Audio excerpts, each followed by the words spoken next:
I was never the kind of man who liked to cause a scene. So, when my wife Karen looked at me across the dinner table and said, "Sometimes I just wish you would disappear," something inside me broke quietly but completely. I did not argue. I did not plead.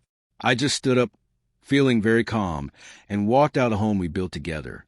I left my sets of keys right there on the kitchen counter and took only my wallet and one small bag for my extra clothes. No goodbyes, no anger, and no explanations. It was just a quiet end. For 10 years, I had poured every piece of myself into making her happy. I worked long hours and gave up my dreams for her because I always put her needs before mine. I ignored the signs, those cold silences, and the way her eyes stopped lighting up when I entered the room. Her words at night were the last straw. She didn't love me anymore. Maybe she expected a fight, but I was done. She wished I would disappear. So I did. I moved 3 states away and left everything behind. I changed my name and found work as a carpenter. I loved this job once, but buried it for her. I chose simplicity in a small town with no history. For the first time in a decade, I could finally breathe. I didn't reach out to any of my old friends or family members. I just let myself fade away from everyone. As time went on, I built something brand new for myself. I bought a small, cozy cabin tucked away near the woods and started making handcrafted furniture. Slowly, I gained respect. People saw me for the person I was, a quiet, steady man who was very good at his work. I was no longer a source of disappointment, just a man who worked with his hands. 7 years passed. I told myself I didn't wonder about her. I truly thought she might have married the man I had long suspected was in her life before I left. But then she walked into my shop.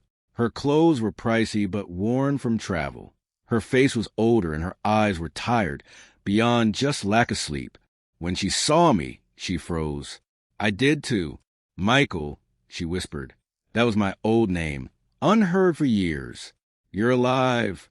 I didn't move. My heart was racing, but my face was still. She began to sob with loud, shaking cries. She fell to her knees on the hard wooden floor of my shop. "I'm so sorry," she wept. "I looked for you for years. I thought you were dead. I filed police reports, did therapy, and ruined my life searching for you." Her voice broke. "I didn't mean what I said. I was just hurt. I never thought you would really leave." Finally I spoke. "But I did leave and I didn't come back." Her eyes searched mine, begging to fix things. I inhaled slowly. "There is nothing to fix. You told me to disappear, and I did what you asked." I didn't raise my voice. I had already healed alone in quiet rooms and on forest trails. She was just now beginning her pain, and it was no longer mine to carry. Eventually, she stood up and wiped her cheeks. "Do you hate me?" she asked. I paused. "No, I just don't feel anything anymore." She gave a small nod, looking crushed. Then she walked to the door and left. I watched her go. She was just a stranger with a ghost in her eyes. As the door shut behind her, I turned back to my wooden bench, picked up my sharp tool, and simply kept on carving.